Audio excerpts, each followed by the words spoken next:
Compañeros, pues llegamos al final de la unidad uno con este tema que es experiencia de usuario e interfaz de usuario. Regularmente siempre se presentan juntos.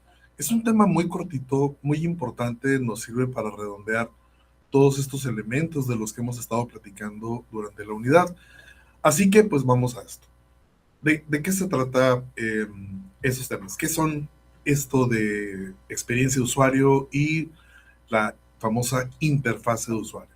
Bueno, en general son dos disciplinas, una muy pegada al diseño gráfico, otra muy pegada a la antropología, que convivimos con ellas de manera simultánea regularmente sin darnos cuenta, ¿no? O sea, ya es tan común para nosotros que ya las damos por hecho, pero no es así, o sea, no es, digamos, tan fácil, ¿no?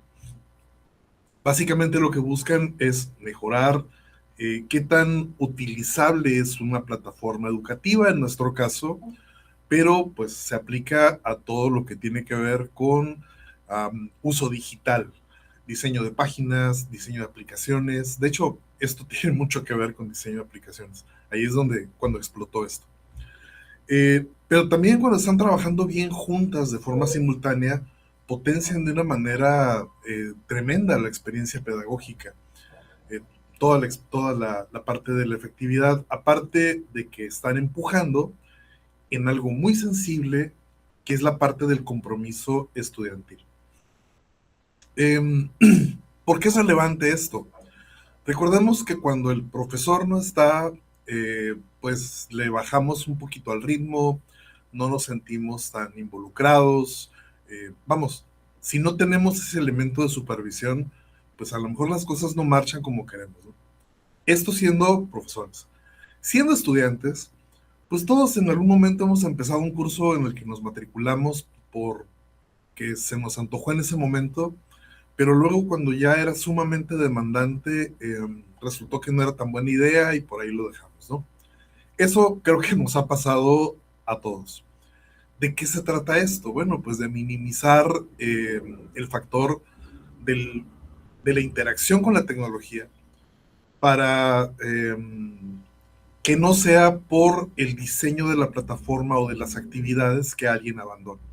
Es decir, pues a lo mejor no estaba tan motivado, no tenía tanta curiosidad y entonces lo dejé, pero pues fue por mis cosas, no por la plataforma.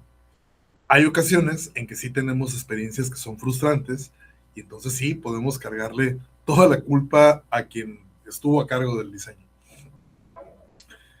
Hablando de la parte de la experiencia del usuario, pues digamos que es como la percepción global. Después de interactuar con un contenido, lo que me queda, lo que llamamos también el concepto rector, ese sabor final que es complicado de definir. Involucra el cómo se accede a los contenidos, cómo están colocados, cómo se navega en ellos, si es fácil encontrar los elementos que estamos buscando, cómo se responde a las tareas, algunas que están insertas dentro del mismo contenido, otras que son explícitamente como una actividad, como lo que hacemos en Blackboard, ¿no? Que está una serie de instrucciones y luego la actividad y que este video, en fin.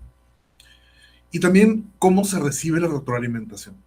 Muchos de estos sistemas que han sido creados para educación a distancia principalmente, manejan el concepto de la autorregulación, ¿no? Yo voy consumiendo contenidos, haciendo tareas, contestando exámenes y voy teniendo cierto avance, o si hay una mediación docente que revisa las tareas y que me hace algún comentario, en fin, todo esto nos da una sensación general de que las cosas están bien, están muy bien, o están mal, o de plano no queremos volver a saber de ellas. Eso es la parte de la experiencia del usuario y que es definitivamente la parte que está pegada a la cuestión antropológica, ¿no? Porque aquí lo que no tenemos que olvidar, pues es que hay un ser humano detrás de la pantalla tratando de convertirse en mejor persona, interactuando con esto que le estamos poniendo a la mano. Es un enfoque holístico, es integral. Ve prácticamente todas las dimensiones y al final lo que busca es esa evaluación positiva por parte de quien está consumiendo el contenido. Ahora, el tema de la interfaz del usuario, aquí es donde caemos muy fuertemente en terrenos de diseño gráfico. Eh, es esa capa visual en primera instancia, donde los consumidores, los estudiantes, lo que van a buscar es reaccionar junto con el sistema. Es decir, a partir de lo que vemos, ¿no? De nuestros sentidos. Aquí van todos los recursos gráficos, que ahora en tiempos del multimedia y de la integración, de la alta integración multimodal, pues ya podemos incluir fotografías, texto, videos, animaciones, piezas interactivas, un montón de cosas que al final pues son bloques gráficos. Entonces cuando vamos de un diseño muy conceptual a algo muy específico, primero vamos simplemente poniendo cuadros y aquí va a ir una foto, ¿cuál? No lo sé todavía. Aquí va a ir un texto, ¿qué va a decir? No lo sé todavía, pero es un bloque de texto. Algo importante, ¿no? Los espacios en blanco. De repente, sobre todo es una tendencia de algunos diseñadores, ¿no? Hay quienes utilizan mucho espacio en blanco, otros que dejan nada de espacio en blanco, pero pues esto es la respiración del diseño, ¿no? De repente vemos que algo simplemente nos como que nos aborda, nos desborda por completo, ¿no? ¿Y qué es? Pues es un diseño sumamente saturado. Y bueno, obviamente la disposición de los contenidos, es decir, cómo están organizados con alguna lógica estos elementos que nosotros estamos colocando con un propósito educativo. Digamos que la parte de la interfase es la parte tangible, donde nosotros podemos materializar eso que soñamos que sea la experiencia del usuario. Entonces, una buena experiencia con un mal diseño es complicado. Eh, una buena experiencia con un mal diseño, pues podría ser posible, pero siempre nos deja la sensación de, híjole, es que aquí debieron haber hecho esto diferente. O quitar esto o poner algo más, ¿no? Vamos, la parte del interfase es la interacción del humano con la cosa que le estamos poniendo en la pantalla. Ahora, tiene sentido que hablemos de un elemento que une estos dos mundos, aunque regularmente, si les interesa el tema, se lo van a encontrar simplemente así como UX, UI, nada más. Pero el diseño centrado en el usuario es lo que le da sentido a todo. ¿Qué es lo que hace? Colocamos a la persona, en este caso al estudiante, en el centro del proceso y lo ponemos de manera total, con todo lo que implica. Bueno, ¿y qué implica, no? Pues para empezar, comprenderlo profundamente. Entender quién es, podemos aplicar algún tipo de segmentación, es un concepto que viene de mercadotecnia, por cuestiones demográficas, por cuestiones psicográficas, por variables de usabilidad, porque no es lo mismo si estamos haciendo educación para mostrar un procedimiento que se va a desarrollar en un centro laboral o una clase de bioquímica en una preparatoria, ¿no? Entonces, si nosotros logramos definir un común denominador, estamos haciendo un proceso de segmentación muy útil cuando hablamos de segmentación para negocios, para segmentación de mercados. Pero también por cuestiones psicológicas, psicográficas, de conducta. En fin, tenemos que entender, para empezar, cómo podemos definir a este estudiante o a este grupo de estudiantes. Algo importante, empatizar con sus necesidades. Es decir, vemos la forma de comprenderlo a profundidad y saber por qué está en este curso o por qué está tratando de aprender esto, en qué le va a beneficiar, qué es lo que se le atora, qué le fluye más fácil. Incluso se recomienda aplicar una técnica de antropología que es la famosa observación participante, la etnografía, ¿no?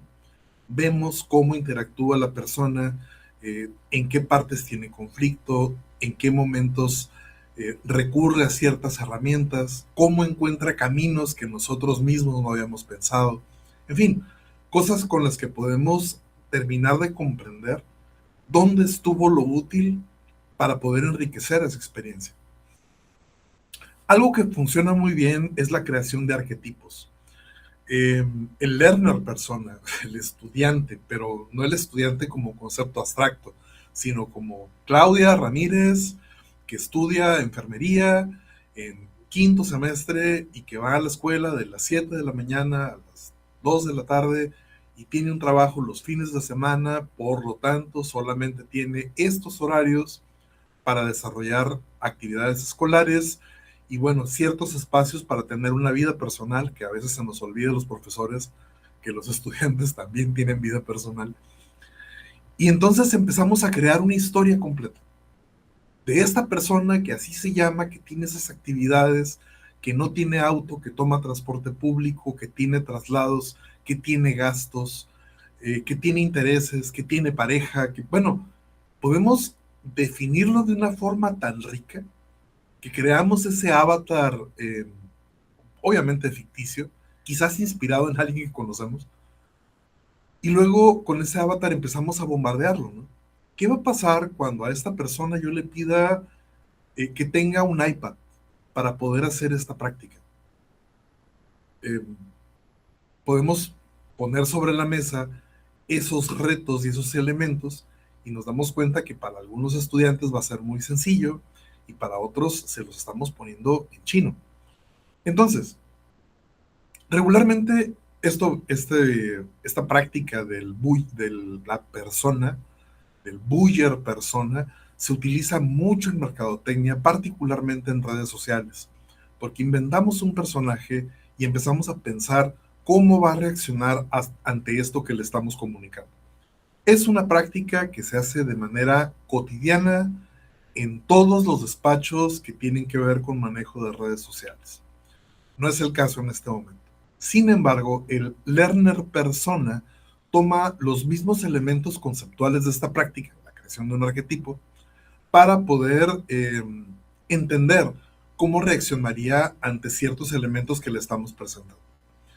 Eh, Regularmente no se construye uno, se construyen varios.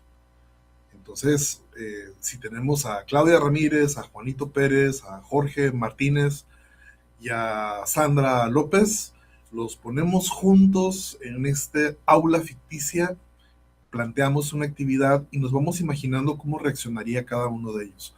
Porque pues cada uno de estos arquetipos es representativo de un grupo más amplio.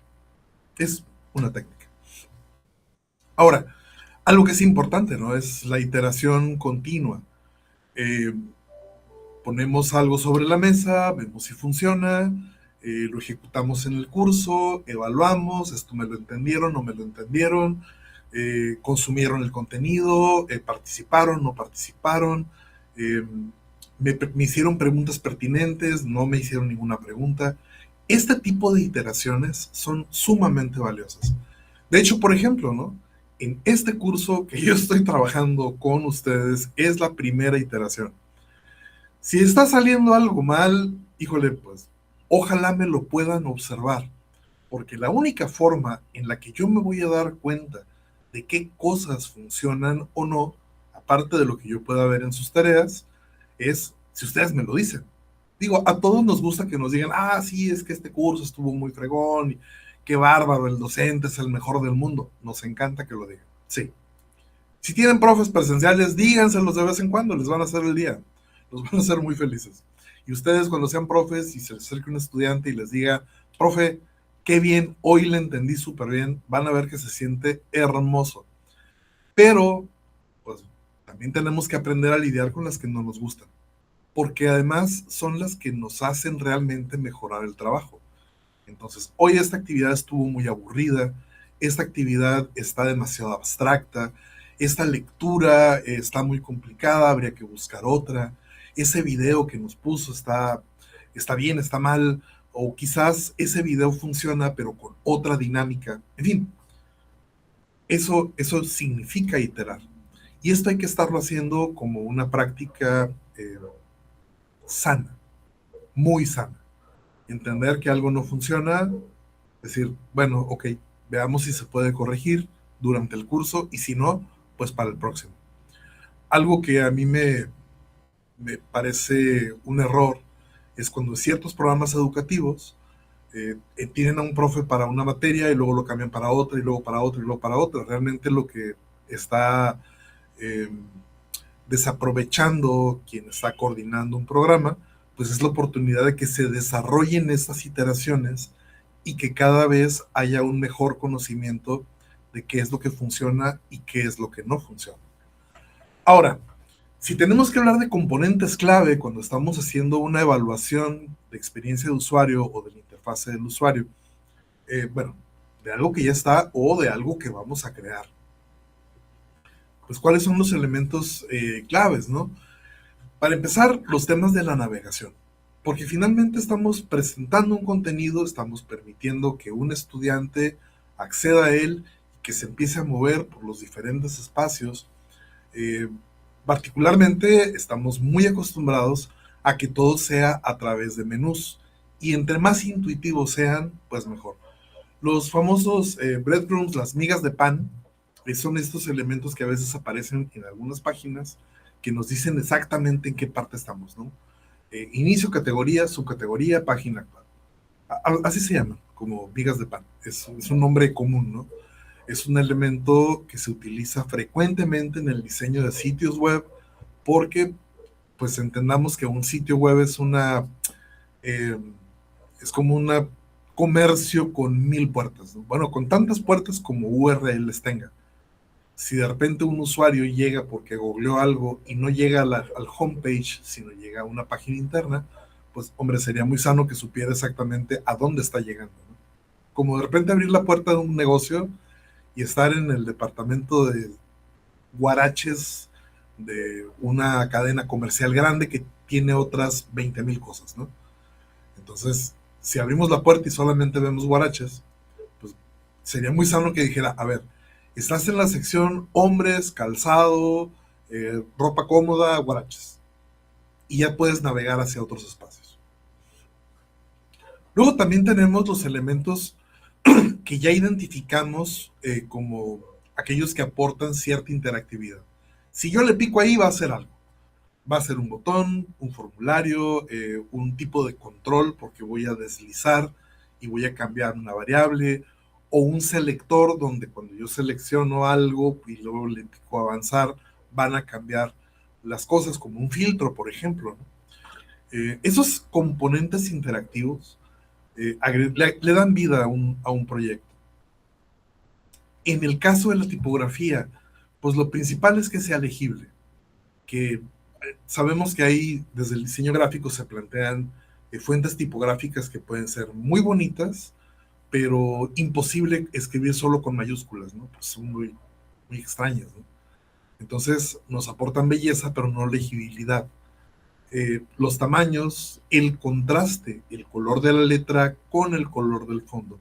De hecho, cuando nosotros utilizamos tipografías muy pequeñas o tipografías que son de un color, de una gama cromática muy parecida a la gama de fondo, Google puede penalizar esas páginas cuando hablamos de sitios web comerciales.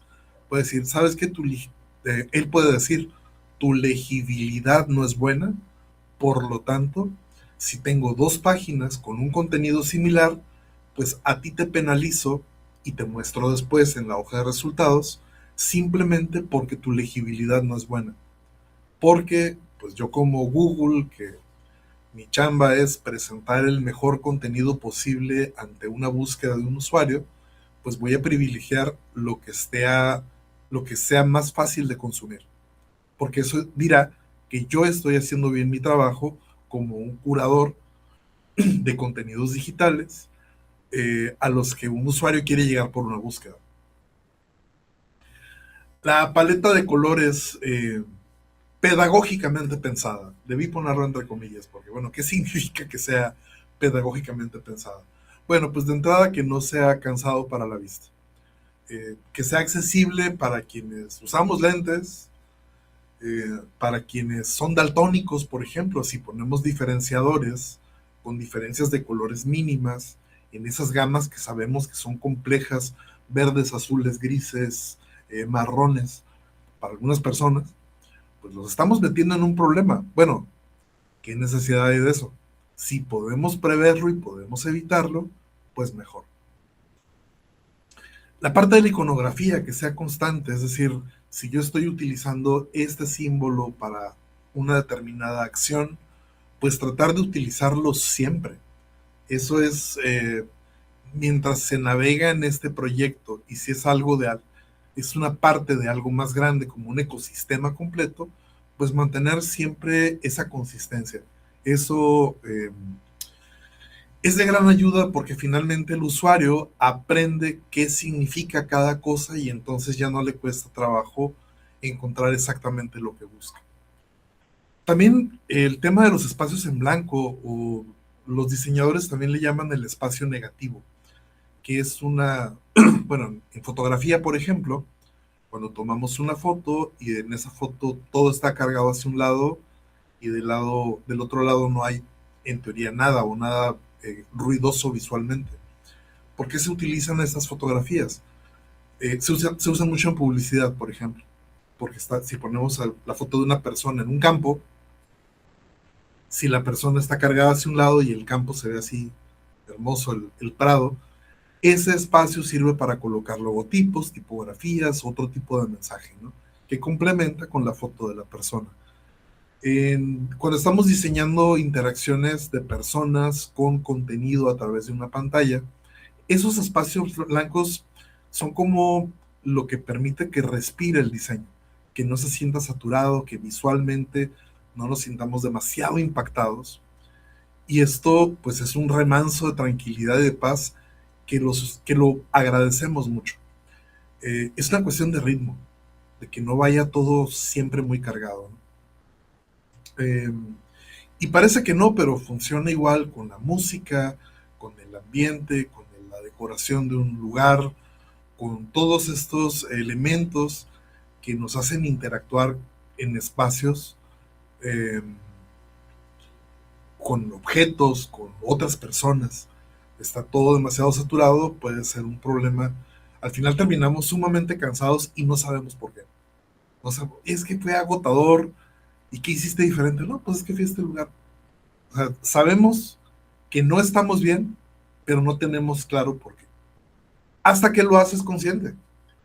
A mí, por ejemplo, ya me queda muy claro qué lugares me saturan por cuestión visual y entonces yo ya sé que los evito, pero porque ya lo hice consciente. Ahora, cuando hablamos de patrones de diseño que podemos incorporar a un proyecto como parte de o como un elemento central, ¿no? Por ejemplo, hay algunos esquemas que se piensan para complementar contextos de aprendizaje. Por ejemplo, la personalización adaptativa, ¿no? Es este ajuste de contenido. Bueno, cuando pensamos algo para que se ajuste al ritmo y al desempeño de cada estudiante. Ahora hay algoritmos que están reconociendo las áreas de dificultad y ven la forma de presentarlo de otra, ¿no? De otra manera. Casos, por ejemplo, como Doméstica, Creana, Udemy, que son plataformas de contenido o procesos educativos autoadministrados. Yo veo a qué ritmo avanzo, yo veo cómo voy eh, avanzando, o si lo abandono, o si no. Y aquí entramos en otro circuito, ¿no? El tema de la motivación del estudiante y de cómo retenerlo y tal, que obviamente pues, no forma parte de los temas que estamos viendo, sin embargo, tiene una relación muy estrecha. Hoy, que técnicamente es posible, pues bueno, si tenemos un reto que nos implique estos elementos, podemos buscar ese tipo de personalización. Se habla también mucho de la gamificación, esa parte lúdica que podemos integrar a un proyecto educativo. Eh, Sabemos que de repente algunas plataformas ofrecen insignias o te dicen qué porcentaje llevas de avance en un curso, o te ganaste tantas estrellitas o tantos puntos. Y hay quienes se sienten muy contentos porque llevan tantas medallitas, ¿no? Está bien, forma parte. No quiere decir que sea el elemento central del acto educativo, sin embargo, pues es algo que puede acompañar el acto educativo. También puede haber elementos como microinteracciones, eh, animaciones, simuladores que están embebidos dentro del contenido y que hacen que toda la interacción pues sea más entretenida y más fluida, ¿no? Eh, Algo que tiene mucho de estos elementos son los proyectos educativos de Google. La Google Academy tiene ahí varios cursos que tienen que ver con mercadotecnia digital, con innovación tecnológica, con estas áreas. Y pues así va, el contenido muy enriquecido con estos elementos que de alguna forma también buscan estar verificando si el estudiante realmente está haciendo una lectura y deteniéndose en los elementos que se van presentando. Tiene esa doble función. Y bueno, hace tiempo que hablamos del diseño responsivo, hoy ya no existe otra forma de entender el desarrollo web, eh, porque sabemos que el usuario ya no está solamente en una computadora, sabemos que fluye de una pantalla de televisión, un Smart TV, a una laptop, a una máquina de escritorio, a un celular, a una tableta, a un, no lo sé, a un proyector. Entonces, eh, bueno, si técnicamente somos capaces de leer qué tipo de dispositivo es el que está conectando, podemos proponer cómo va a reaccionar el contenido a ese tipo de dispositivo. Le llamamos diseño responsivo o diseño adaptativo. Eh, Son esquemas que nos permiten, pues, para empezar, cargamos una página, si la vemos en el celular de forma horizontal, el contenido se presenta de una forma, le damos vuelta, se reorganiza y se presenta de otra. Es, digamos, que la forma más sencilla de entender de qué estamos hablando. Es más complejo, porque podemos detectar más elementos. Ahora, de menos, el día de hoy, pues pensamos en tres cosas, ¿no? Pensamos en la máquina computadora normal, en una pantalla regular, pensamos en una tablet, que es lo menos, y lo que está creciendo y que no deja de crecer es el smartphone, ¿no? Entonces, si pensamos que el contenido puede estar pensado para que funcione bien en un smartphone, ya estamos cumpliendo con estos elementos que tienen que ver con la experiencia del usuario porque nos va a poder consumir en cualquier elemento. Básicamente esto es. ¿Y qué toca hoy? Bueno, les voy a pedir que visiten el proyecto educativo Aprende de la Fundación Carlos Slim. No sé si ya lo conocían o no, pero pues tienen un montón de cursos gratuitos. Eh, ya saben que ese señor cuando quiere hacer algo, pues le mete billete y no hay bronca. Entonces dijo que los mexicanos necesitan estudiar, pues que estudien, ¿no? Entonces ahí te van un montón de cursos. Yo he visto algunos, hay algunos interesantes, otros que francamente dan pena. En cuanto a contenidos, en cuanto al esquema pedagógico, todos se parecen mucho. Como que dijeron, esta es la forma en la que la vamos a hacer y denle. Y tenemos este machote y ya lo que sigue es cambiar los contenidos, pero la fórmula va a ser la misma. Quiero que naveguen los cursos, que vean qué hay gratuito, a qué le llaman las rutas de aprendizaje, qué diferencias hay entre lo que le llaman educación o capacitación o los temas de salud. Simplemente naveganlo, véanlo, si les gusta algo, pues ahí le dan clic y se inscriben y luego me cuentan. No, bueno, sí, les voy a pedir que se inscriban en uno que se llama El aprendizaje en los adultos. Independientemente de si lo quieren terminar o no, eso ya lo veremos después, o si se lo quieren echar en vacación el 27 de diciembre que no tengan nada que hacer. ¡Ja! Sí, como no. eh, está interesante, está bonito. Habla mucho de andragogía y creo que es importante porque en algunos ambientes, como este por ejemplo, pues eminentemente trabajamos entre adultos.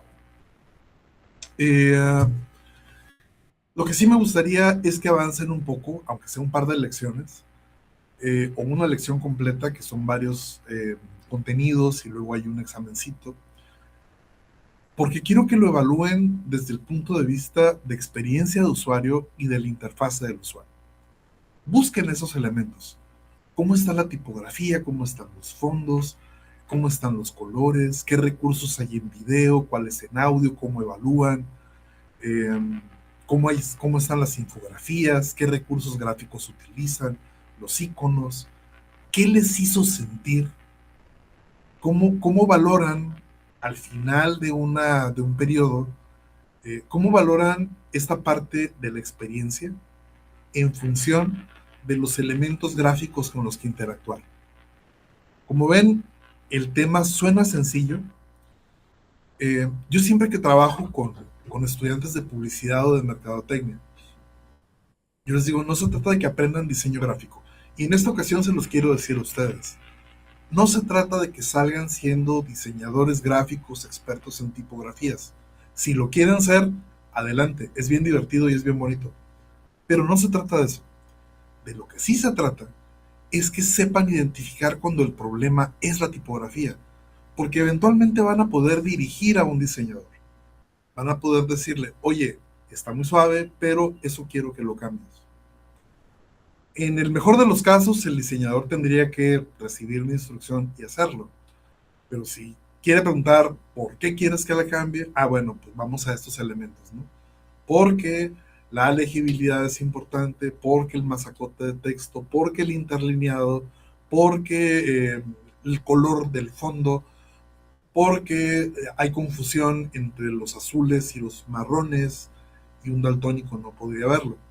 Entonces, una cosa es hacer el trabajo de diseño y otra muy distinta es poder dirigirlo. Quizás ustedes no van a hacer el diseño directamente. Sin embargo, ya cuando sean doctores exitosos, profesores exitosos, profesionistas que les va muy bien haciendo lo que hacen, habrá un momento en el que van a pasar del hágalo usted mismo al dirija su equipo. Y en ese momento, ojalá se acuerden de ese tipo de cosas porque realmente hacen la diferencia. Espero leer sus tareas. Nos vemos. Bye.